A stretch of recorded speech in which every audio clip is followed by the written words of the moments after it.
লক্ষ্মীপুর চকবাজার জামে মসজিদে জুমার জন্য আগত হাজরাতে মুসল্লিয়ান ইকরাম, আল্লাহ তাআলার ফজল, আল্লাহ তাআলার করম, আল্লাহ তাআলার মেহেরবানি, যিনি আমাদেরকে একটা বছর সুস্থতার সাথে রেখে যার যার যোগ্যতা মতো কিছু করার তৌফিক দিয়েছেন, এজন্য বলি আলহামদুলিল্লাহ। আরবি মাসের শেষ মাস জিলহজ্জা, আর আরবি মাসের প্রথম মাস মুহররম। আজকে আরবি মাসের শেষ 28 তারিখ, শেষ মাসের 28 তারিখ।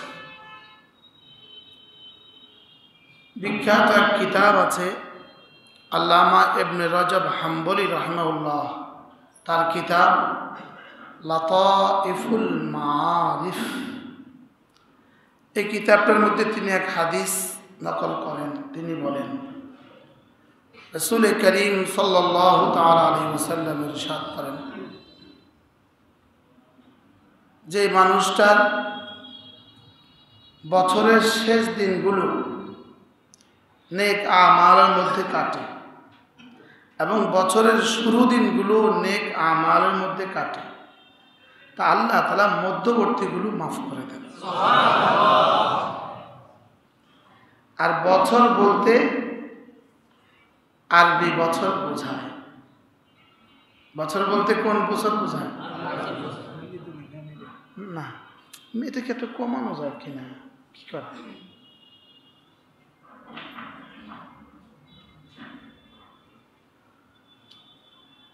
অথচ আমাদের জিন্দিগির হালত হইল বাংলা শেষ বর্ষ, বাংলা নববর্ষ, এটা আমাদের কিছুটা জানা আছে। ইংরেজি শেষ বর্ষের শেষ দিনের তার কথাই নেই, ইংরেজি বর্ষের প্রথম দিনের কথা তার কথাই নেই। এজন্য আজকে এই কথা মনে করিয়ে দেওয়া যে আমাদের থেকে আরেকটা বছর চলে গেল, 1445 হিজরি, আর সামনে আসবে কত? 1400। এজন্য মুহররমেরও চাঁদ দেখা। রাসূল করিম সাল্লাল্লাহু তাআলা আলাইহি ওয়াসাল্লাম ইরশাদ করেন, রমাদানের পরে আল্লাহ রাসূল সবচেয়ে বেশি তালাশ করতেন মুহররমের রোজা। বলেন, রমাদানের পরে আল্লাহ রাসূল সবচেয়ে বেশি তালাশ করতেন কি? মুহররমের রোজা সবচেয়ে বেশি তালাশ করতেন। মুহররমের 10 তারিখ সমস্ত নবীদের উম্মতের উপরে রোজা রাখা ফরজ ছিল, আর রমজানের রোজা দ্বারা আমাদের উপরে মুহররমের 10 তারিখের রোজা কি হয়ে গেছে? রহিত হয়ে গেছে। কোনো ইবাদাতের ফরজিয়ত যদি রহিত হয়, ওই ইবাদাতের মূল আসল বাকি থাকে। আসল কি থাকে? আসল বাকি থাকে। এজন্য সমস্ত নবীদের জমানার সমস্ত ইবাদাতের মূল ধরন কাছাকাছি। মূল ধরন কি? কাছাকাছি। আমাদের নবীজির উপরে অবতারিত ইবাদাতের দ্বারা আগের সমস্ত ইবাদাত মনসুখ তো হয়েছে ঠিক, লেকিন কিছু কিছু ইস্তেবাবিয়ত বাকি আছে। ইস্তেবাবিয়ত কি আছে? বাকি আছে। এই জন্য মুহররমের 10 তারিখের ফরজিয়ত তো সাকিত, লেকিন ইস্তেবাব কি আছে? বাকি আছে। রাসূল করিম সাল্লাল্লাহু তাআলা আলাইহি ওয়াসাল্লাম যখন মদিনায়ে তৈয়বায় গেলেন, আল্লাহর নবী দেখলেন মদিনার ইহুদিরা এই দিনে রোজা রাখে, মুহররমের 10 তারিখ রোজা রাখে। তো রাসূল বলেন, ওয়া নাহনু আহাক্কু বিমূসা মিনকুম, মূসা তোমাদের কাছ থেকেও আমাদের কাছে বেশি প্রিয়। মূসা আলাইহিস সালামকে অনুসরণ করা আমরা আরো বেশি হকদার, আরো বেশি কি? হকদার। এই জন্য আগামী বছর রাসূল বলেন, আগামী বছর যদি আমি বেঁচে থাকি তাহলে আমি অবশ্যই রোজা রাখব, এবং দুটো রাখব। ওরা 10 তারিখ রাখে, আমরা 9-10 রাখব। আমরা কি রাখব? এমনকি বুখারী মুসলিমের হাদিস, রাসূল পরবর্তী বছর মুহররমের 9 তারিখে ঘরের বাচ্চাদেরকেও রোজা রাখতে দিয়েছেন।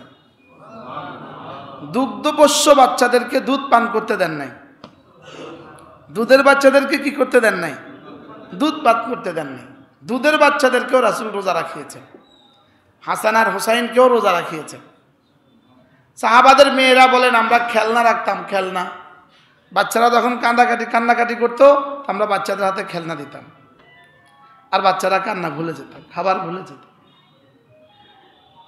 রাসূল করিম সাল্লাল্লাহু তাআলা আলাইহি ওয়াসাল্লাম ইরশাদ করেন, আহতাসিবু আলাল্লাহ, আহতাসিবু আলাল্লাহ, আল্লাহ তাআলার কাছে আমি আশা করি মুহররমের 10 তারিখ রোজার দ্বারা আল্লাহ তাআলা ইউকাফিরু সানাতান ওয়াহিদাতান, এক বছরের গুনাহ মাফ করে দিবে। মুহররমের 10 তারিখ রোজার দ্বারা এক বছরের গুনাহ কি করে দিবে? আপনি যদি মুহররমের 1 তারিখের চাঁদ না দেখেন, চাঁদ না চিনেন, চাঁদ না বুঝেন, এই মাস যদি আপনি নাই বুঝেন, তো আপনি মুহররমের 10 তারিখের রোজা রাখবেন কিভাবে? কি ভাই, যে আজকে এই কথাগুলো না হইতো তো এই বছরের শেষ দিন এটা আপনার মনে থাকতো না, ঠিক না?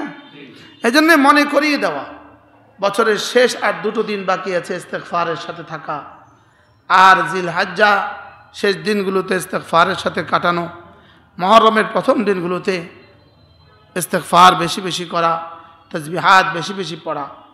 মুহররমের 10 তারিখ এটা অনেক অনেক অনেক ইতিহাস এখানে সুপ্ত আছে। বিশেষ করে মুহররমের 10 তারিখেই কিয়ামত সংগঠিত হবে। কি সংগঠিত হবে বলেন? হযরত আদম আর হাওয়া আলাইহিস সালামকে আল্লাহ তাআলা একত্রিত করেছেন মুহররমের 10 তারিখ। হযরত নূহ আলাইহিস সালামের কিস্তি জমিনে ঠেকছে মুহররমের 10 তারিখ। সমস্ত নবীদের ওয়াকিয়াতগুলো মুহররমের 10 তারিখের সাথে সম্পৃক্ত। এই জন্য মুহররমের 10 তারিখে অবশ্যই আমরা রোজা রাখবো ইনশাআল্লাহ।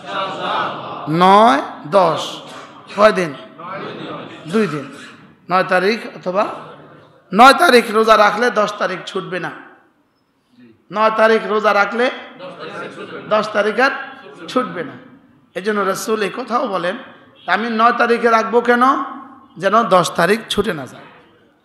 9 তারিখে ইহতিমাম করলে আর 10 তারিখ ছুটবে? এই জন্য 9 তারিখ আর 10 তারিখ আমরা ইনশাআল্লাহ রোজা রাখার চেষ্টা করব। আল্লাহ তাআলা আমাদেরকে তৌফিক দান করুন। এই দিনগুলো বেশি বেশি ইস্তেগফার করা, বেশি বেশি তাসবিহাত পড়া।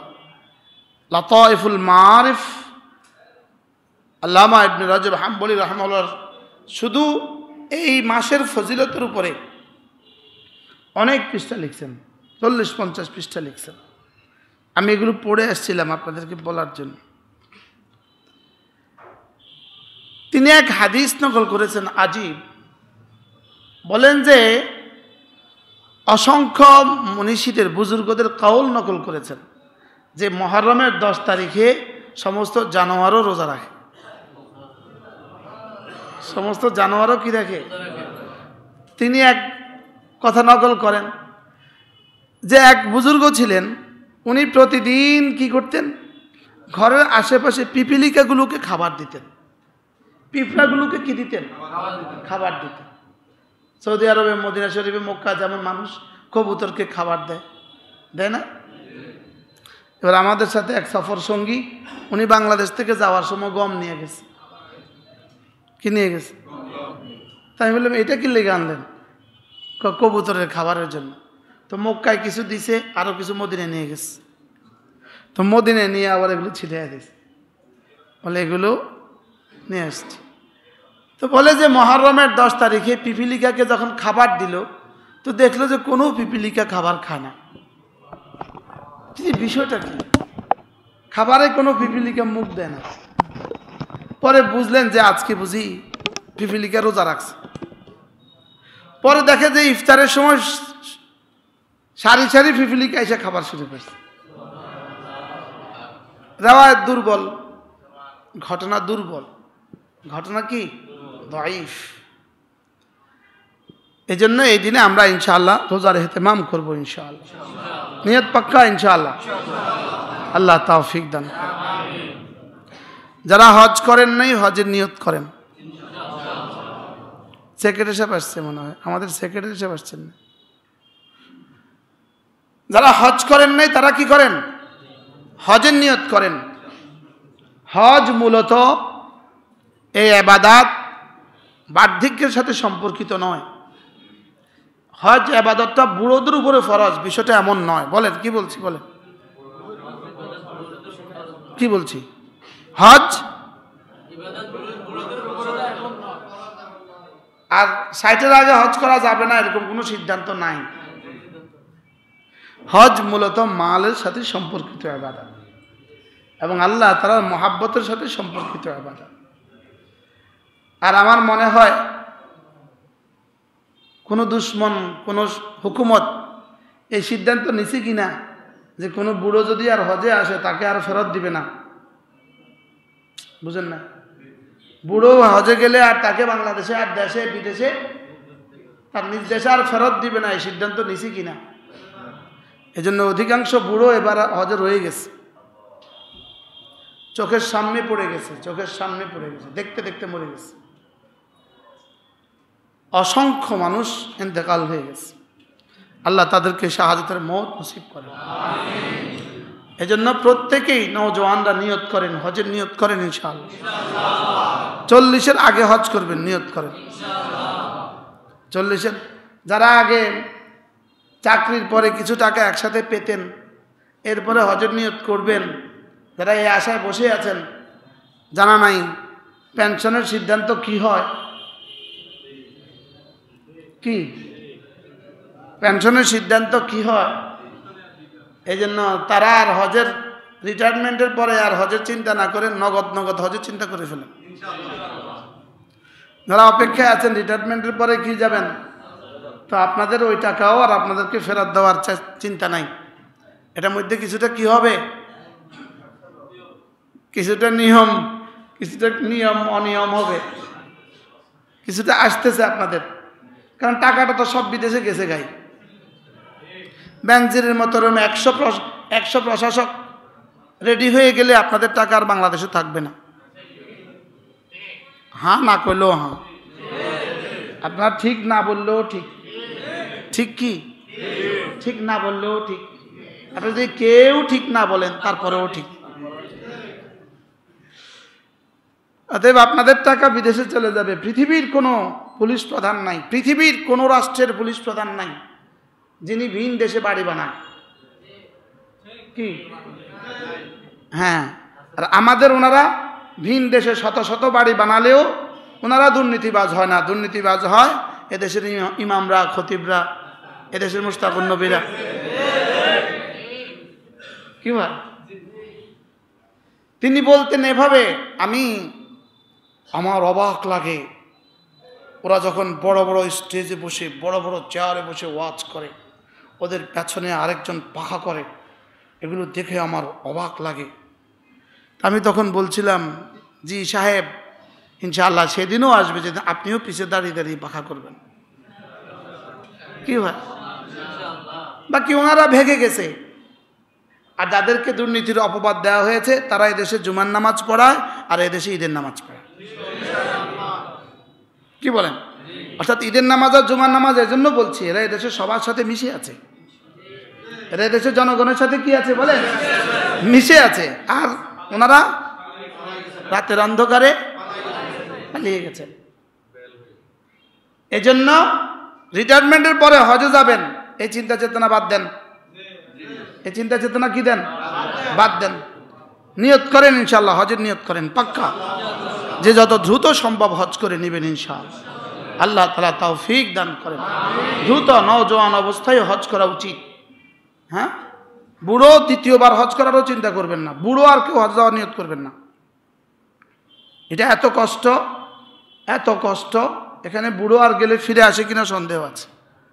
এজন্য বুড়োরা, বাংলাদেশ থেকে বুড়োরা যায়, আলহামদুলিল্লাহ ইদানিং কমে গেছে, অল্প কমছে। এই জন্য নওজোয়ানরাই হজ করার চেষ্টা করবেন। আল্লাহ তাআলা তৌফিক দান করেন। হজ এমন এক ইবাদত যেটা রব দিয়েছেনই শুধু আপনাকে মাফ করার জন্য, আপনাকে কি করার জন্য, মাফ করার জন্য। এই জন্য সমস্ত ব্যবস্থাপত্র থাকা সত্ত্বেও এখানে কিছুটা কষ্ট হয়, শুধু কিছু কষ্ট হয় না, জীবন মরণের কি। মুজদালিফা, আরাফা থেকে মুজদালিফা থেকে মিনা, মিনা থেকে জামারাত, জামারাত থেকে বাইতুল্লাহ। এই দিনটা 10 তারিখের এই দিনটা অনেক কষ্টের। হাজারো মানুষ এবছর মারা গেছে, অনেক কষ্টের এই দিনটা। বাকি সমস্ত আসবাব, সমস্ত প্রস্তুতি সত্ত্বেও এই দিন এত কষ্ট কেন? যেহেতু এই দিনেই রব আপনাকে মাফ করে দিবে। তো মাফ করে দিতে জামা ভালো করে ধুইতে কি লাগে? বেশি আছাড় দিতে হয় না? হ্যাঁ, মাছ ধোয়ার আগে মা কি বইলা দেয়? আশ্রয়া আশ্রয়া ধুইস, যেন গন্ধ না থাকে, বলে কি বলে না? তো খলির মধ্যে লবণ দিয়া কি করে? আশ্রয়া আশ্রয়া ধোয়, যেন আর গন্ধ না থাকে। তো আল্লাহ তাআলা যেন মিনা আরাফা মুজদালিফা আছাড় দেন কেন? যেন আর গুনাহের গন্ধও না থাকে, গুনাহের দাগও না থাকে। গুনাহের কি দাগও না থাকে। এজন্য অনেক বেশি কষ্টের ইবাদত। এজন্য বুড়োরা হজ করাবেন আর নওজওয়ানরা নিজেরা হজ করবেন। আল্লাহ তাআলা আমাদেরকে তৌফিক দান করেন। আমাদের হজ এখন থেকে প্রত্যেকেই নিয়ত করেন, যে যে বয়সে আছেন নিয়ত করেন যে আল্লাহ তাআলার ঘরে যাবেন। আমাদের মাওলানা আনিস বড় সুন্দর বলেন, যেই দু চোখ আল্লাহ তাআলার ঘরের কালো গিলাফ দেখে নাই, সে আর দেখলো কি? মাওলানা বলেন যে সে আর দেখলো কি? সে জীবনে কিছুই দেখে না। সে জীবনে আসলে কিছুই দেখে না, যে আল্লাহ তাআলার ঘরের কালো গিলাফ দেখে না। আল্লাহ তাআলার ঘরের কালো গিলাফ দেখার অর্থই হলো হজ। অর্থই হলো কি? অনেকের ওমরা করার প্রবণতা আছে, হজ বাদ দিয়ে ওমরা করে। হজের আগে কেউ ওমরা করবেনই না, হজের আগে কেউ ওমরা করবেন না। আর যিনি হজ করবেন তিনি পরবর্তীতে কি করবেন? তিনি পরবর্তীতে ওমরা করবেন। অনেকে জিজ্ঞেস করলে হজ করেছেন, তো উনি বলেন না, ওমরা করেছি। ওমরা আর হজের মধ্যে পার্থক্য হইল ফজরের সুন্নত আর ফজরের ফরজের মতো পার্থক্য। তো কেউ যদি বলে আমি ফজরের সুন্নত পড়ছি, কি ভাই মানুষ কি বলবে? সুন্নত পড়ছে মানে ফরজ পড়ো নাই। হ্যাঁ, তো ফরজ না পড়ে সুন্নত পড়লে লাভ কি হবে? 70,000 ওমরা এক হজের সমান হবে না। 70,000 ওমরা দিয়েও কি হবে না বলেন? এক হজের সমান হবে। এই জন্য হজের নিয়ত না ওমরার নিয়ত। হ্যাঁ, হজ হয়ে গেছে, এবার ওমরা করেন। এবার কি করেন? তো আমাদের আদিব শাহ হুজুর দামাত বারাকাতুম, হযরত মাওলানা আবু তাহের মিসবাহ দামাত বারাকাতুম, তিনি বলেন, হযরতের কথা তো অনেক সুন্দর। হযরত বলেন যে বন্ধু, তোমার বাইতুল্লাহর সফর যেন হয় কোনো আল্লাহওয়ালার সাথে। বলেন, বাইতুল্লাহর সফর যেন কার সাথে হয়? কোনো আল্লাহওয়ালার সাথে হয়। ট্রাভেলস এজেন্সিওয়ালা আপনাকে বাইতুল্লাহ পর্যন্ত পৌঁছিয়ে দিবে, আর কোনো আল্লাহওয়ালার সোহবত আপনাকে বাইতুল্লাহর রব পর্যন্ত পৌঁছিয়ে দিবে। এজেন্সিওয়ালার জমিনের ইন্তজাম করে, মুসাফা করে ফেলি।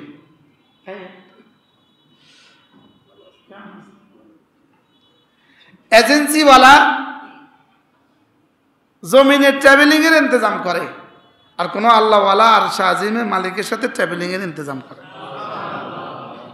এই জন্য হজ শুধুই ট্রাভেল চালার সাথে হবে না, কোনো আল্লাহওয়ালার সাথে হবে। হজ হওয়া চাই কোনো আল্লাহওয়ালার সাথে, যিনি আমাকে রব পর্যন্ত পৌঁছাবার রাস্তা বলে দিবেন। আপনি গাড়ি চলেন তো চিনেন না, রাস্তাও মানুষ নেই, তো বাচ্চা থাকলে বাচ্চাকেও জিজ্ঞেস করে, হয় কি হয় না বলে? নারীকেও তো জিজ্ঞেস করে, কোনো পাগলি থাকলে পাগলিকে জিজ্ঞেস করে। রাস্তায় কেউ নেই, পাগলি আছে একটা, আমি অমুক জায়গা যাব, বলেন কোন দিকে? ওইদিকে যা। একবার শাহরস্তে আমরা মাহফিলে যাচ্ছিলাম, বৃষ্টি হচ্ছিল, রাস্তায় কেউ নাই, শুধু একটা পাগলি ভিজে ভিজে যায়। আমরা মাহফিল চিনি না, তো ওই পাগলিকে জিজ্ঞেস করছি একটা ওয়াজ হইতেছে কোন দিকে? আপনারা তো আগে চলে আসছেন, পেছনে যান পেছনে যান। আমরা গাড়ি আবার পেছনে গেছি। কি ভাই, তো রাস্তা না চিনলে পাগলিকেও জিজ্ঞেস করতে হয়। আল্লাহ তাআলা বলেন, ফাসআলু আহলা যিকরি ইন কুনতুম লা তা'লামুন। যদি আল্লাহ তাআলা পর্যন্ত পৌঁছার রাস্তা তুমি না চিনো, তো কোনো জিকিরওয়ালাকে জিজ্ঞেস করো। এখানে আহলা যিকরে মানে আহলাল কিতাব, কোনো কোরআনওয়ালাকে জিজ্ঞেস করো। কোনো কোরআনওয়ালাকে কি করো? তাহলে সফর দুই সফর, একটা স্থলভাগের সফর, জমিনের সফর, আর একটা ঊর্ধ্বাকাশের সফর। আমাদের সফর কিন্তু দুটাই চলতেছে একাধারে। এই মুহূর্তে আপনি কিন্তু বসে আছেন, আমি কিন্তু বসে আছি, আমি ওয়াজ করছি, আপনি ওয়াজ শুনছেন। লেকিন আমাদের রুহের সফর বসে নাই। রুহ কিন্তু কি নাই বলেন? আপনি ঘুমাচ্ছেন, রুহ কিন্তু বসে নাই। আপনি গাড়িতে, রুহ কিন্তু গাড়িতে না, সে এক নিরবচ্ছিন্ন সফর করছে। আমাদের রুহ কি করছে বলেন? নিরবচ্ছিন্ন সফর করছে। রুহের সফর হলো ঊর্ধ্বাকাশের দিকে। কোন দিকে বলেন? সে যেখান থেকে আসছে সেটার দিকেই তার সফর। পানি আপনি ঢেলে দিলেন, এই পানি কিন্তু বসে নাই, সে কিন্তু চলছে। সে কিন্তু চলছে। সে কোন দিকে যায়? নিচের দিকে যায়। কেন? তার উৎস নিচে। তার উৎস কি? নিচে। আপনি আগুন জ্বালালেন তো ধোঁয়া কিন্তু বসে নাই, এটা কিন্তু উপর দিকে চলে যাচ্ছে, একসময় মিশে যাচ্ছে হাওয়া। আমার চোখের থেকে অদৃশ্য হয়েছে, লেকিন তার সফর কিন্তু বসে নাই, সে কিন্তু চলছে মহাকাশে। বলেন, বুঝেন নাই কথা? ধোঁয়া শেষ হয়ে গেছে, মিশে গেছে? না, মিশে নাই, সে কিন্তু মহাকাশে চলছেই চলছে। সে চলছে তার আসলের পানে, সে চলছে তার নিরবচ্ছিন্ন আসলের দিকে। আপনি পানি ঢেলে দিয়েছেন তো এই পানি কিন্তু চলছে নিচের দিকে। হ্যাঁ, একসময় গিয়ে মিশে গেছে, তার ক্ষমতা দুর্বল হয়ে গেছে। তো ঠিক তেমনি ভাবে শরীরের সফর আর রুহের সফর, বলেন, প্রতিনিয়ত শরীরের সফর কবরের দিকে, আর প্রতিনিয়ত রুহের সফর রব্বে কারীমের দিকে। না হয় গত বছরের তুলনায় এবছর আমি আর একটু দুর্বল হলাম কেন? তো আপনি কি এক বছরের পরে হঠাৎ করে দুর্বল হয়ে গেছেন? না, প্রতি সেকেন্ডেই আপনার শরীর আপনাকে দুর্বল করে দিচ্ছে। আপনি বুঝেন আর না বুঝেন, আপনি বুঝেন আর না বুঝেন, আপনার চোখের গতি, আপনার কান, আপনার জবান প্রতিনিয়তই আপনাকে কবরের দিকে নিয়ে যাচ্ছে। এই জন্য আমাদের হারুন সাহেব হুজুর দাওয়াত বারাকাতুহু, আল্লাহ হুজুর হায়াতের মধ্যে বরকত দান করেন। হুজুর বলেন যে মানুষ যখন বুড়ো হয়, যত বুড়ো হয় আবার ছোট হয়। 6 ফুটের মানুষটা এখন 5 ফুট হয়ে গেছে। বাস্তব না বাস্তব? তাগড়া লম্বা মানুষটা ছোট হয়ে গেছে। বলে সে ছোট হইতেছে কেন? সে আবার কবরের দিকেই ফিরে যাচ্ছে। আবার কবরের দিকে কি? হুজুর বলেন যে বাচ্চা আদর করার সময় মানুষ বাচ্চা কোলে নেয় না? তো বাচ্চা কোলে নিয়ে মানুষ কি বলে? চাচ্চু চাচ্চু। বাচ্চাকে উপরের দিকে দেয় না নিচের দিকে দেয়? কেউ এভাবে আদর করে, চাচ্চু চাচ্চু। মাথার নিচের দিকে দিয়ে কেউ আদর করে? কোন দিকে দিয়ে আদর করে? উপরের দিকে দিয়ে আদর করে। এটা হলো কুল্লু মাউলুদিন ইউলাদু আলাল ফিতরা। মানুষ ফিতরাতের উপরে জন্ম হয়েছে, এটা স্বভাবজাত। নিচের দিকে দিয়ে আদর করে না, উপরের দিকে দিয়ে আদর করে। কেন উপরের দিকে দিয়ে আদর করে? বলে তুমি আসছো উপর থেকে, আবার ফিরে যাবা উপর। কি ভাই বলে আমরা উপর থেকে আসছি না নিচ থেকে আসছি? আসলে মূল আসছি আমরা উপর থেকে। আমাদের মূল বাড়ি হলো আরশে আজিম। কি? আরশে আজিম আমাদের মূল বাড়ি না, জান্নাত আমাদের মূল বাড়ি। আমাদের জান্নাত আমাদের কি বাড়ি? মূল বাড়ি।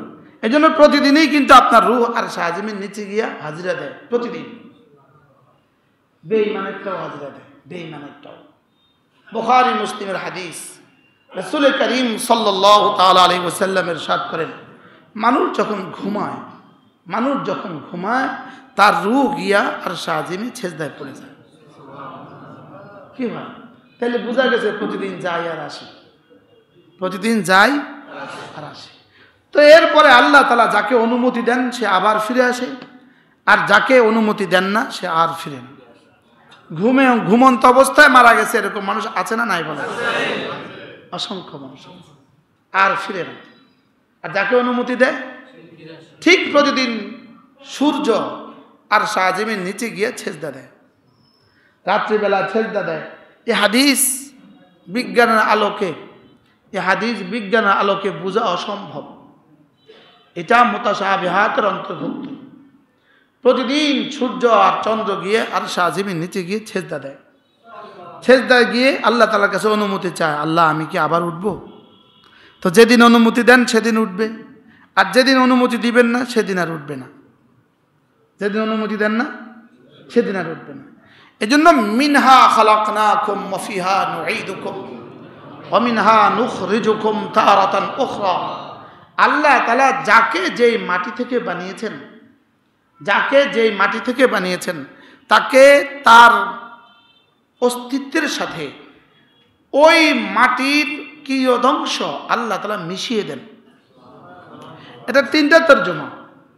একটা তর্জমা হলো আদম আলাইহিস সালামকেই মাটি থেকে বানিয়েছেন, ওই অংশ বিশেষ আল্লাহ তাআলা আমাদের মধ্যেই শেষ পর্যন্ত কি করেছেন, বিস্তৃত করে দিয়েছেন, সারায়াত করেছেন। হযরত আদমকে যেই মাটি থেকে বানিয়েছেন, সেই মাটিরই ক্রিয়দংশ আল্লাহ তাআলা আমি পর্যন্ত পৌঁছিয়ে দিয়েছেন।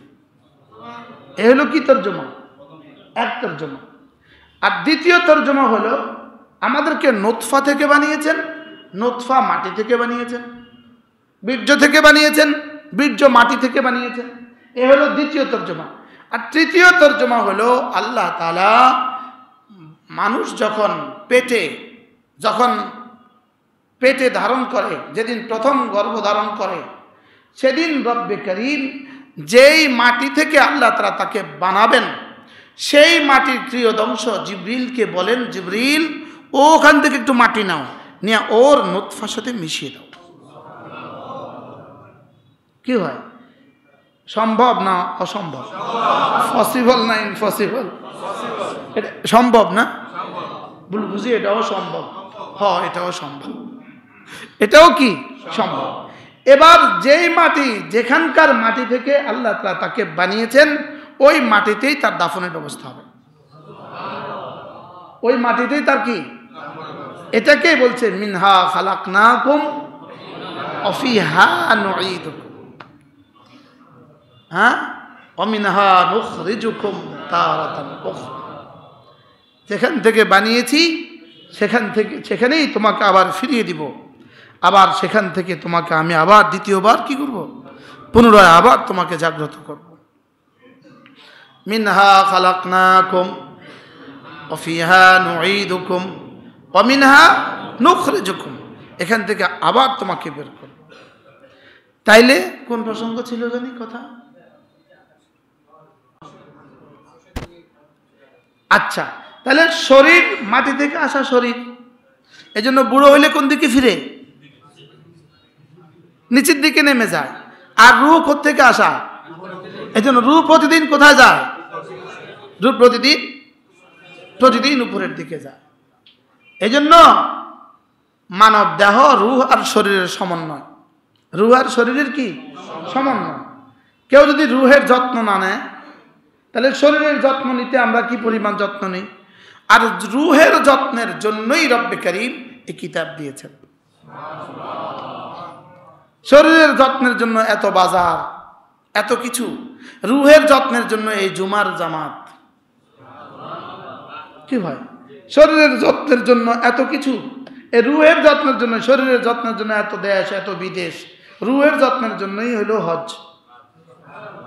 রূহের যত্নের জন্যই কি এই জিকির ও আজকার, এগুলো সব হলো রূহের যত্নের জন্য। 5 ওয়াক্ত নামাজ রূহের কি, রূহের যত্নের জন্য। রূহ আর শরীর এর দুয়ের সমন্বয়ে মানুষ। রূহ আর শরীর দুয়ের সমন্বয়ে কি, তাহলে শরীর কোত্থেকে? মাটি থেকে। ফিরে যাবে কোথায়? তা এটা কি বিজ্ঞান অস্বীকার করে না স্বীকার করে? তো বিজ্ঞান এদ্দুর এক আয়াতের ক্রিয়দংশ এতটুকু অস্বীকার করলে পরবর্তীটা স্বীকার করতে অসুবিধা কোথায়? অমিনহা নুখরিজুকুম বলতে অসুবিধা কোথায়? কি ভাই, এখানে আমি তোমাকে এখান থেকে বানিয়েছি। বিজ্ঞান বলে হ্যাঁ, পৃথিবীর সমস্ত খাবারের উৎস কি? মাটি। বলেন, মাটি ছাড়া একটা খাবার বলেন? হ্যাঁ, মাটি আর পানি ছাড়া কোনো খাবার বলেন? মাটি আর পানি ছাড়া কোনো একটা কিছু বলেন যেটা মানে মাটি আর পানি ছাড়া। এই যে আপনার চশমা, আপনার চশমার মধ্যেও কিন্তু মাটি আর পানির অংশ আছে। বুঝে নাই কথা? মোবাইলের মধ্যে মাটি আর পানির অংশ আছে কিনা? আগুন, পানি, মাটি, বাতাস। বলেন, আবার বলেন। আপনার পকেটে যে ডলার আছে, রিয়েল আর টাকা আছে, এই টাকার নোটটার মধ্যে এই 4টা আছে না নাই? কোনটার মধ্যে এই 4টা নাই? কিছু একটা বলেন তো দেখি। হ্যাঁ, তাহলে আগুন, পানি, মাটি, বাতাস, এই 4টার সমন্বয়ে আমার বডি তৈরি। এজন্য মৃত্যুর পরে প্রথম মৌতের সঙ্গে সঙ্গে প্রথম কোনটা উদাও হয় শরীর থেকে? প্রথম বাতাস চলে যায়। প্রথম কোনটা বেরিয়েছে? এরপরে অ্যাট ওয়ান্স আলাল ফওর আগুন চলে যায়। কি চলে যায়? মৌতের পরে প্রেসার আর উঠে কি চলে গেছে? তাপ চলে গেছে। পা ঠান্ডা না গরম? ঠান্ডা। পা কি? আর মৌত শুরু হয় পা থেকে। মৌত শুরু হয় কি থেকে? এই জন্য আইসিইউর রুগী ডাক্তার পায়ে হাত দিয়া বুঝে, তার সময় আর বেশি সময় নেই। নাকে হাত দিয়ে বুঝে না, পায়ে হাত দিয়ে বুঝে, গিয়েই পায়ে হাত দেবে। আইসিইউর রুগী ডাক্তার গিয়েই পায়ে হাত দেয়, আগে পা ধরে বুঝে সময় শেষ। পা ধরেই ডাক্তার বুঝে এনার সময় শেষ। খোলো চলো পাঠাও। তাইলে ওখান থেকে মৌত শুরু হয়। প্রথম কোনটা যায়? বাতাস চলে যায়। এরপরে কোনটা যায়? আর রইল কোনটা? মাটি আর কবরে যাওয়ার পরে সর্বপ্রথম চলে যায় পানি। সর্বপ্রথম যায় কি? পানি। 3 দিন 4 দিন 5 দিন পরেই তার প্রথম পেটটা ফেটে যায়। এরপরে শরীরের পানিগুলো নির্গত হতে থাকে। পানির সাথে মিশে যায়। যে পানি থেকে তার সৃষ্টি, সেই পানির সাথে তার পানি মিশে যায়। যে মাটি থেকে তার সৃষ্টি, এই মাটির সাথে তার মাটি মিশে যায়। ওই বাতাসের সাথে তার শরীরের বাতাস মিশে যায়। এইভাবে সে এক সময় কি হয়? নিশ্চিন্ন হয়। আর রব্বে কারীম বলেন, এটাকে আমি আবার বানাই। রব চ্যালেঞ্জ করেন, এটাকে আমি আবার বানাই, তোমার কাছে এটা আশ্চর্য মনে হয়? রব বলেন, আমি তোমাকে আউওয়ালা মাররা, আমি তোমাকে প্রথমবার বানিয়েছি, সেটা কি আশ্চর্য ছিল না? হ্যাঁ, আমার মনে হয় 90 বা 91 সালে সামাদের মাঠে বয়ান ছিল। হযরত মৌলানা হাবিবুল্লাহ মিসবা রহমাতুল্লাহর বয়ান ছিল। হযরতের আগে আব্বা বয়ান করছেন। আব্বা তখন ওই আয়াত পড়ছেন, সূরা বাকারার ওহিয়া রামিম, সূরা বাকারার ওই শেষ আয়াত, সূরা ইয়াসিনের ওই শেষ পৃষ্ঠার আয়াত, ওয়াদরাবা লানা মাসালান ওয়া নাসিয়া খালকা। তারপরে ওয়াদরাবা লানা মাসালান ওয়া নাসিয়া খালকা ক্বালা মান ইউহয়িল ইযামা ওয়া হিয়া রামিম। তখন তো ছোট ছাত্র ছিলাম, তখন তো এত পড়া হয় নাই। তা আব্বার মুখ থেকে প্রথম শুনছিলাম এই আয়াতের শান নজুল। উকবা বিন আবি মুঈত, মুক্কার এক কাফের, সে রাসূলকে গিয়ে বলল, একটা হাড্ডি দুরিদা বরিদা একদম চূর্ণ বিচূর্ণ একটা ওটের হাড্ডি নিয়ে আসে রাসূলের সামনে এটাকে এভাবে করছিল, আর ওটা ঝরে ঝরে পড়ে যাচ্ছিল। এটাকে বলে রামিম, চূর্ণ বিচূর্ণ হাড্ডি, পুরাতন হাড্ডি। এবার সে কি বলল, মুহাম্মদ তোমার রব কি এটাকেও আবার জীবিত করবে? ওয়াদরাবা লানা মাসালা, সে আমার সামনে উদাহরণ পেশ করছে। আর কি বলে, মান ইউহয়িল ইযামা ওয়া হিয়া রামিম, এই হাড্ডিকে কে আবার জাগাবে, কে আবার উঠাবে, এটাকে কে আবার জীবিত করবে? এটা দিয়ে সে উদাহরণ পেশ করে। নিজেকে হাড্ডি দিয়ে রাসূলের সামনে কি পেশ করছে? উদাহরণ পেশ করছে, এটাকে আবার কিভাবে জীবিত করবে। তো আল্লাহ তাআলা চ্যালেঞ্জ ছুড়ে দিলেন, আল্লাযী আনশাআহা আউওয়ালা মাররা, যিনি এটাকে প্রথম বানিয়েছেন তিনি এটাকে আবার বানাবেন। কি হয়? ওয়াহিয়া রামিম, তারপরে কি? কুল ইউহয়িহা আল্লাযী আনশাআহা আউওয়ালা মাররা ওয়া হুয়া বিকুল্লি খালকিন আলীম। রব্বুল আলামিন বলেন, আপনি তাকে বলে দেন, এই কম বক্তের মুখ বরাবর আপনি বলে দেন, এটাকে তিনি আবার বানাবেন যিনি প্রথমবার বানিয়েছেন। হুয়া বিকুল্লি খালকিন আলীম, আর তিনি জানেন প্রথমবার যাকে বানিয়েছেন এটা এখন কোথায় কোথায় বিস্তৃত হয়ে গেছে, এটা তিনি সব জানেন। তিনি কি ওই কবরস্থানে একটা সুপারি গাছ লাগিয়েছেন। সুপারি গাছ ওই কবরস্থানের পানি চুষছে। এবার উঠতে উঠতে ওই কবরস্থানে আপনার কলিজার পানিটা ওই সুপারি গাছের সাথে উঠে গেছে, উইটার কলিজার পানিটা সুপারিতে ঢুকে গেছে। এবার আরেকজনে ইটালিতে বসে এই সুপারি খেয়ে ফেলছে। সম্ভব না অসম্ভব? না, অসম্ভব। হ্যাঁ, তাহলে আপনার টুমসরের সুপারি গেল কোথায়? এবার খাইছে কই? এবার আরেকজনের কলিজার পানি গেল কই? এটা কেমনে তুলবে? এটা আনবে কেমনে? রব বলেন, প্রথমবার যেভাবে আনছিলাম এটা এভাবে নিয়ে আসবো। এটাকেই হযরত ইব্রাহিম আলাইহিস সালাম কি বলছিলেন? কাইফা তুহজিল মাউতা, আল্লাহ আপনি কেমনে তুলবেন, আপনি আবার কেমনে উঠাবেন, আপনি আবার কেমনে উঠাবেন? আল্লাহ বলবেন, আওয়ালাম তুমিন, তোমার বিশ্বাস হয় না? আল্লাহ বিশ্বাস তো হয়, লিয়াতমাইন্না কলবি, আল্লাহ শুধুই যেন আরেকটু নিশ্চিত হয়ে যায়, আমার কলিজা যেন আরেকটু কি হয়ে যায়। আল্লাহ বিশ্বাস তো আছে, লেকিন আমি যেন আরেকটু মুতমাইন হয়ে যাই, আমি আরেকটু নিশ্চিত হয়ে যাই। তা আল্লাহ তাআলা বললেন, যাও যাও, 4টা পাখি নাও, একটা কবুতর নাও, একটা মুরগি নাও, একটা ময়ূর নাও, একটা কাক লও, যাও এই 4টা পাখি লও। আর বাতা তুয়ুর, 4টা পাখি লও। আচ্ছা আল্লাহ পাখি নিছি, জবে করো, করছি, মাথাটাকে রেখে দাও, মাথাটা তোমার হাতে রেখে দাও, মাথাটা কি রেখে দাও? হাতে রেখে দাও। এবার মাথাটা এভাবে রাখো, ওয়াহিদ ইতনা থালা সারবা, 4টা মাথা তোমার সামনে রাখো। বাকিগুলোকে কিমা কিমা করো, কিমা কিমা, বাকিগুলোকে কি করো? কিমা কিমা করো। এবার 4টা একসাথে মিশাও, ইখতিলাত করো, মিলাও, এমনভাবে মিলাবা আর যেন পৃথিবীর কেউ এর গোশত চিহ্নিত করতে না পারে, এমনভাবে মিলাও। আল্লাহ মিলিয়েছি, যাও এটা 4 পাহাড়ে রেখে দাও। কি 4 কিলো 4 পাহাড়ে রেখে দাও, 4টা পাহাড়ের মধ্যে কিছু অংশ রেখে দাও। এবার ডাক দাও, মুরগি, এবার ডাক দাও কবুতর। বাহ, ডাক দিতে দেরি, যে এটা যেখানে আছে এখান থেকে এসে একত্রিত হয়ে মুরগি তৈরি হয়ে তার গর্দানের সাথে মিশে কুকুরু। কি ভাই, লিয়াতমাইন্না কলবি, বলে শুধুই আমার ইতমিনানে কলবের জন্য।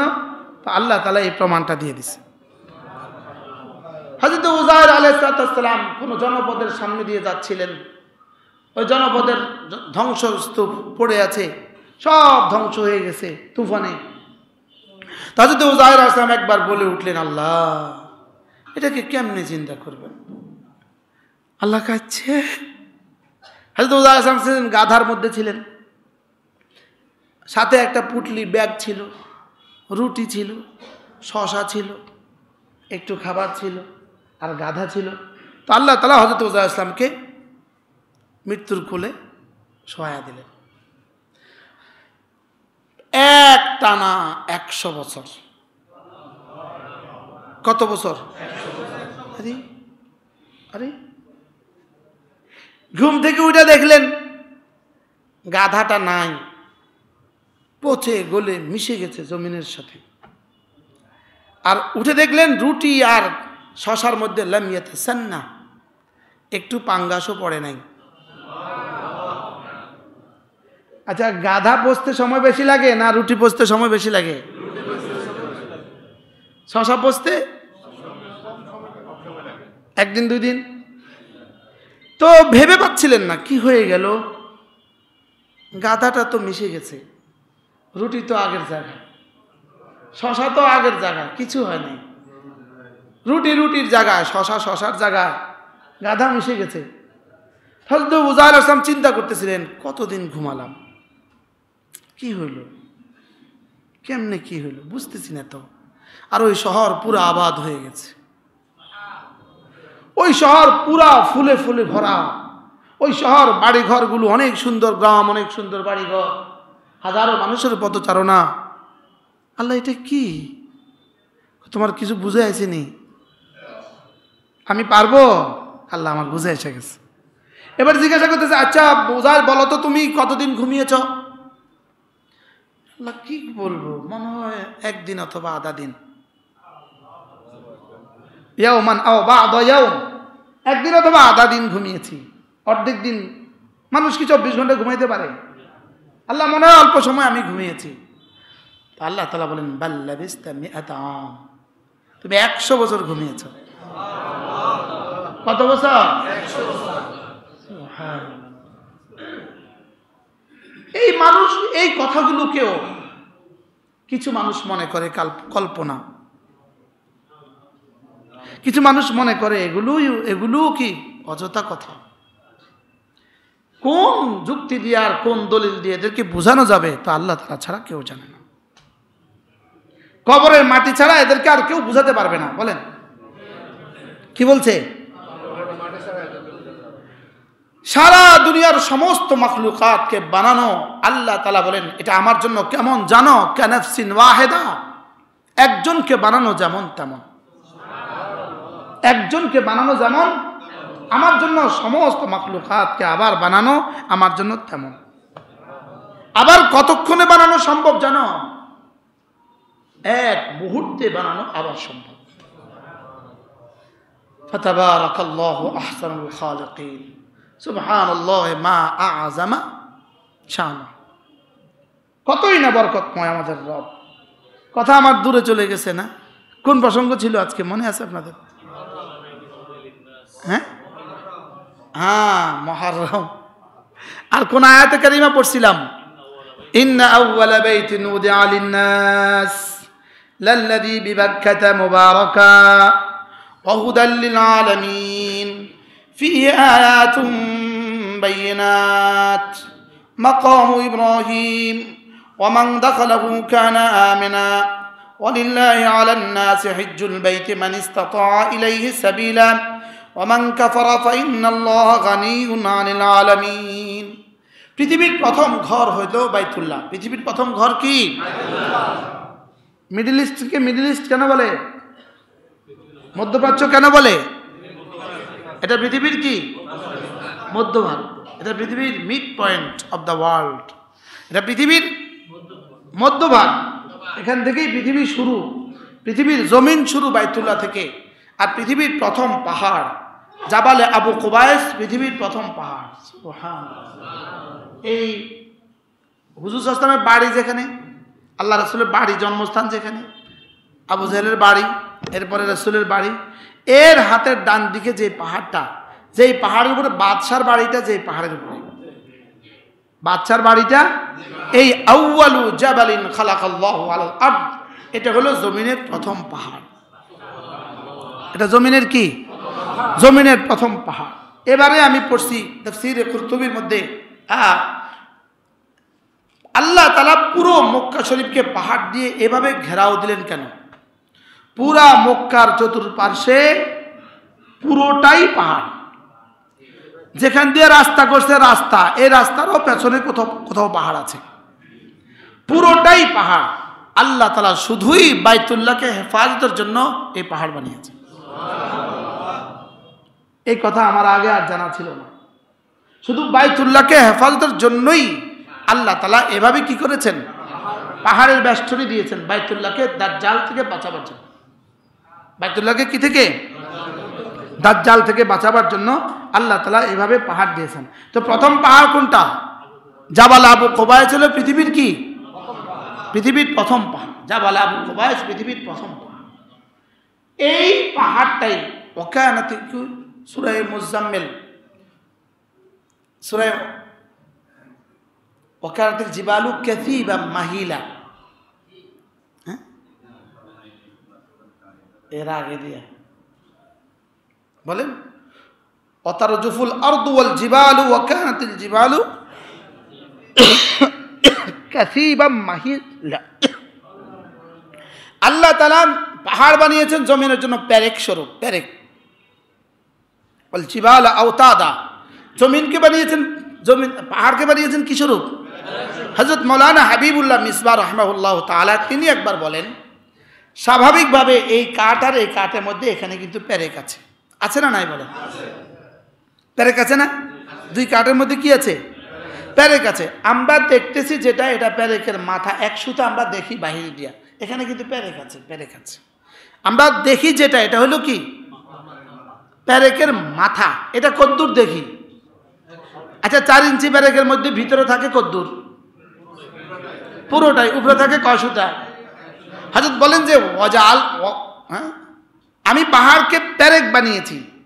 এর অর্থ হলো পাহাড়ের উপরিভাগের যেটা আমরা দেখি এটা হলো প্যারেকের মাথা, আর বাকি পাহাড় জমিনের ভিতরে আছে।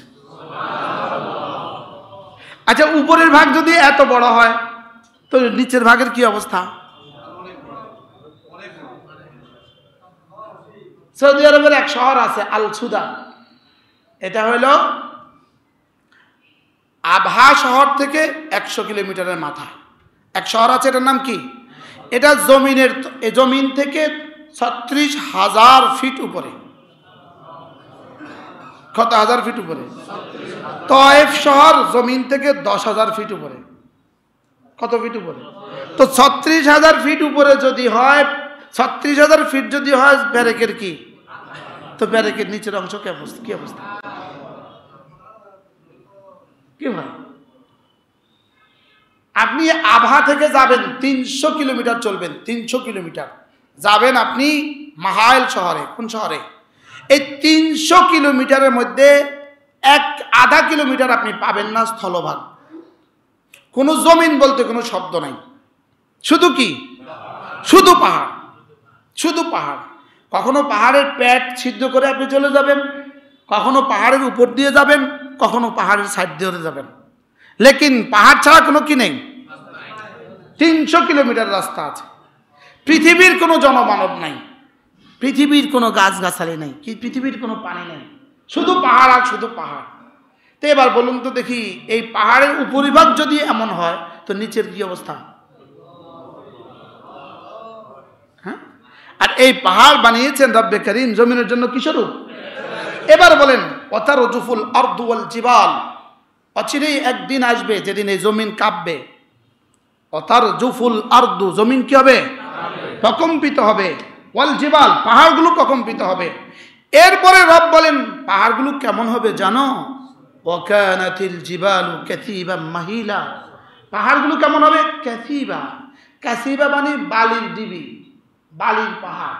এই পাহাড়গুলো রেজা রেজা হয়ে বালিতে পরিণত হবে। কিসে পরিণত হবে? বালির স্তূপ হবে, বালির স্তূপ। কাসিবা, বালির স্তূপ হবে। এবার বলে মাহিলা, শুধু বালির স্তূপ হবে না, এবার প্রবাহিত বাতাসের চোটে প্রবাহিত পানির মতো প্রবাহিত হয়ে চলে যাবে। এবার বলুন তো রব কত ক্ষমতাওয়ালা বলেন? হ্যাঁ, ওয়াতারজুফুল আরদু ওয়াল জিবালু, বলো না, ওয়াকানাতিল জিবালু কাসিবা মাহিলা, আর পাহাড়গুলো কেমন হবে? কাসিবা, বালির স্তূপ হবে, আর মাহিলা, প্রবাহিত পানির মতো প্রবাহিত হয়ে চলে যাবে। আল্লাহু আকবার। তাহলে পৃথিবীতে প্রথম ঘর কোনটা? বাইতুল্লাহর জমিন পৃথিবীতে কি? আমাদের টুমচরের হুজুর একবার, টুমচরের এক মেয়ে বিয়ে দিছে পেয়ারাপুরের দিকে। হুজুর গেছেন, হুজুর তো সবসময় সামাজিক কাজে সবসময় থাকেন, হুজুরও বিয়েতে গেছে। ওখানে ঝগড়া লাগছে, টুমচরের কাউকে ওই গ্রামের কেউ চরুয়া বলছে।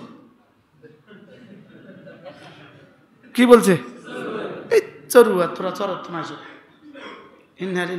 দুই দলে ঝগড়া লাগছে, ঝগড়া থামে না, হাতাহাতি মারামারি। পর হুজুর বলছে কি হয়েছে? হুজুর আম করে চরুয়া কইছে। আম করে কি কইছে? হুজুর বলছে বসেন বসেন বসেন বসেন বসেন বসেন।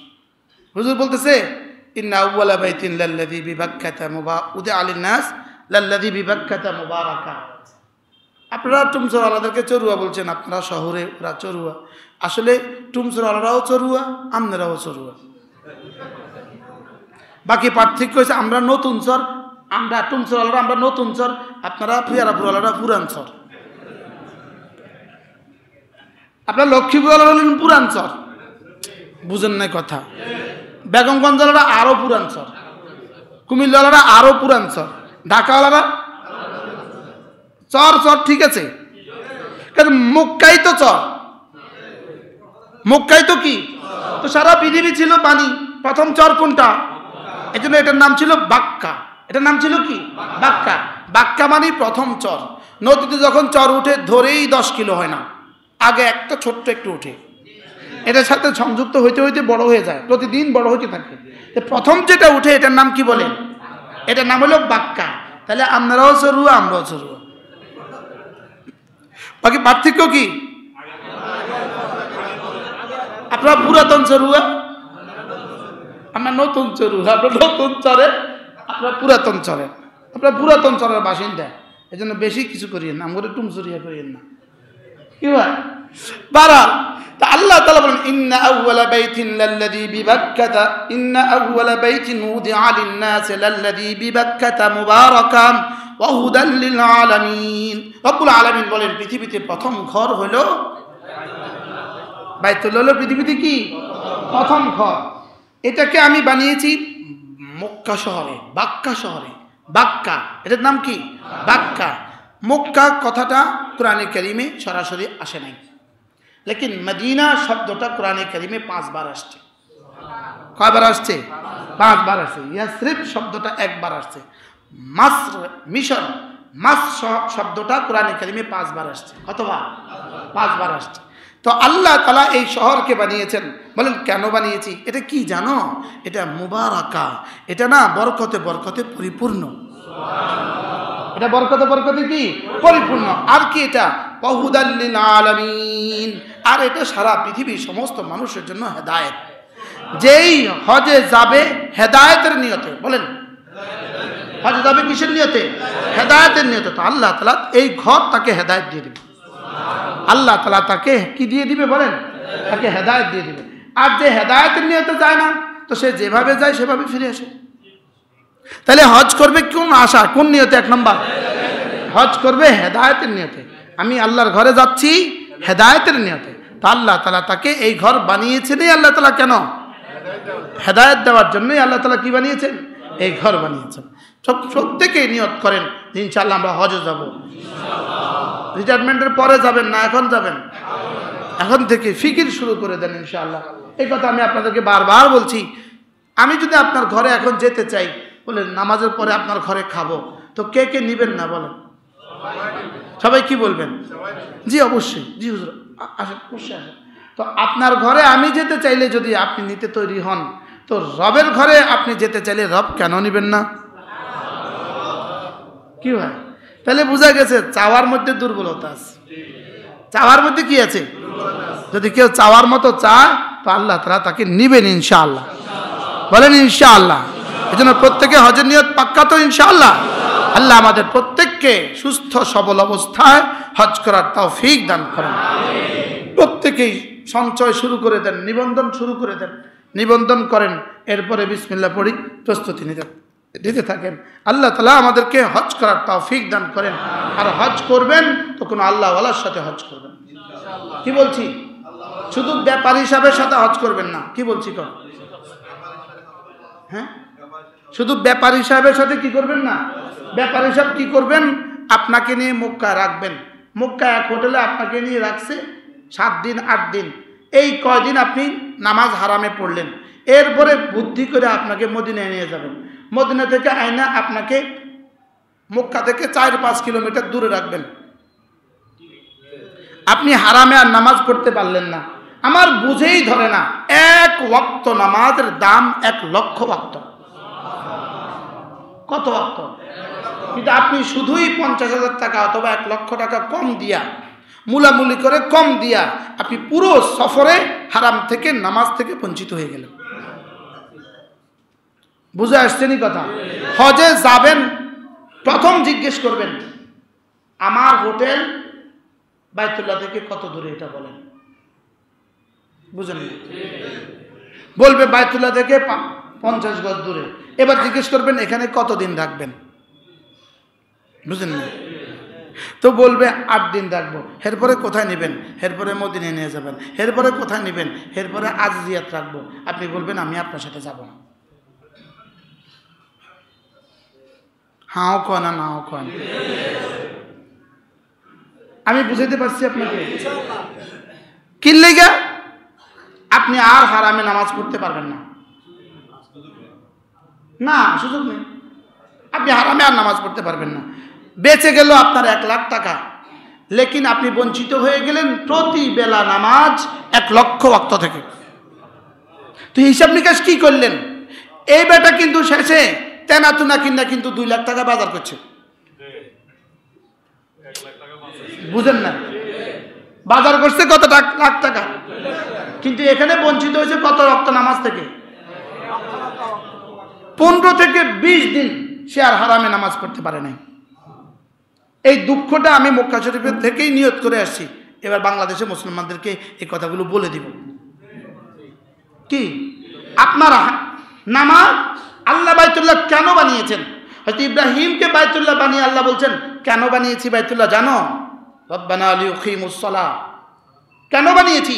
শুধুই নামাজের জন্যই আমি বাইতুল্লাহ বানিয়েছি। আর আপনাকে একটা কৌশল দিছে, কৌশল হিকমত দিছে। আপনি মুলায়া 8 লাখের 6 লাখে আনছেন, 7 লাখের 6 লাখে আনছেন। এবার আপনার হোটেল কোথায়? আজিজিয়া শরীফে। মক্কা শরীফে হোটেল না, আজিজিয়া শরীফ। এটা আরেকটা শহরের নাম আর কি। আজিজিয়া শরীফে আপনার হোটেল, বাস আপনার হারাম থেকে নামাজ গেল, তওয়াফ গেল, সব গেল। কি বলছি? তাহলে আপনি প্রথম বলবেন যে আমি মক্কা শরীফের পাশে থাকতে চাই, আমি আমার 40 দিন দোনো হারামে নামাজ পড়তে চাই। মনে থাকবে তো ইনশাআল্লাহ? যত মুলাইবেন তত বাড়ি দূরে হবে, মনে রাখেন।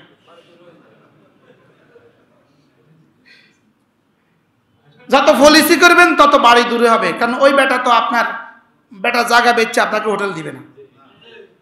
এজন্য বাইতুল্লাহতে হজ করার নিয়ত করবেন বাইতুল্লাহর কাছে থেকে। বলেন ইনশাআল্লাহ, বলেন ইনশাআল্লাহ। আল্লাহ, ট্রাভেল চালাটা জানি আমার বিরুদ্ধে কিভাবে লাগে। কি আমি আমার মুসল্লিদেরকে বলছি, আপনারা ইনশাআল্লাহ হজ এভাবে করবেন ইনশাআল্লাহ। এই জন্য হজ করার আগে ঠিক করবেন আমি কার সাথে হজ করব।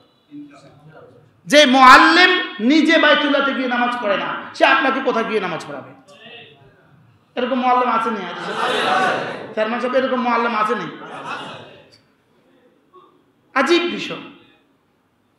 কি মনে করছে এটাকে? আমার বুঝে ধরে না, এটা কি সফর? চেন বাইতুল্লাহতে নামাজ পড়ে না। মুআল্লিমুল হুজ্জাজের মধ্যে মুফতি সাঈদ আহমদ রাহমাহুল্লাহ লিখছেন, কোন মানুষ যদি 30 দিন আল্লাহর ঘরে নামাজ পড়ে, কতদিন? বাংলাদেশে থাইকা, ইন্ডিয়া পাকিস্তান থাইকা আর আমেরিকা থাইকা 950 বছর হায়াত পেয়ে নামাজ পড়লে যে পরিমাণ নেকি হবে, এই পরিমাণ নেকি হবে। আলহামদুলিল্লাহ, আমি এবার 30 দিন পড়ছি, আলহামদুলিল্লাহ বলেন। আরো মজার খবর হলো, আমার কাফেলার একজন হাজিরও তাকবীরুল ছুটে নাই, একদিনও ছুটে নাই, না ছুটতে পারবে না, এটা তাকবীরুল ছুটতে পারবে না। আল্লাহ তাআলা যেন আমাদেরকে এইভাবে হজ করার তৌফিক দান করেন। তাহলে হজ করতে যাবেন কি টাকা কমায়া, ব্যাপারী সাহেবের সাথে? বলেন, ওই ঘরের মালিকের কোনো বন্ধুর সাথে হজে যাবেন? বলেন, কি বলছি বলেন? ঘরের মালিকের কোনো বন্ধুর সাথে কি? আপনি চেয়ারম্যান সাহেব বাসা যাবেন তো কার সাথে যান? চেয়ারম্যান সাহেবের কোনো বন্ধুর সাথে যান। এমপি সাহেব বাসা যাবেন তো কার সাথে যান? তা আল্লাহর ঘরে যাবেন তো কার সাথে যাবেন? কোন আল্লাহ ওয়ালাদের সাথে, কোনো ভালো আলেমের সাথে হতে যাবেন। কোনো ভালো আলেমের সাথে কি, যিনি আমাকে বাইতুল্লাহতে নামাজ পড়াবার সুযোগ দিবেন, তার সাথে হবে। আল্লাহ তাআলা মেহেরবানি করে আমাদেরকে কবুল করেন। এই মুহূর্তে আপনারা যারা আছেন, আল্লাহ আপনাদের সকলকে বারবার হজ্জে মাবরুর নসিব করেন। আল্লাহ আমাদের সকলকে মাফ করে দেন। আমাদের ইমাম সাহেব তো এখনো সফরে আছে, আমাদের তারেক সাহেব এখনো হজে আছে, সফরে আছে। আল্লাহ তাআলা তাকে অসুস্থতার সাথে নিয়ে আসেন।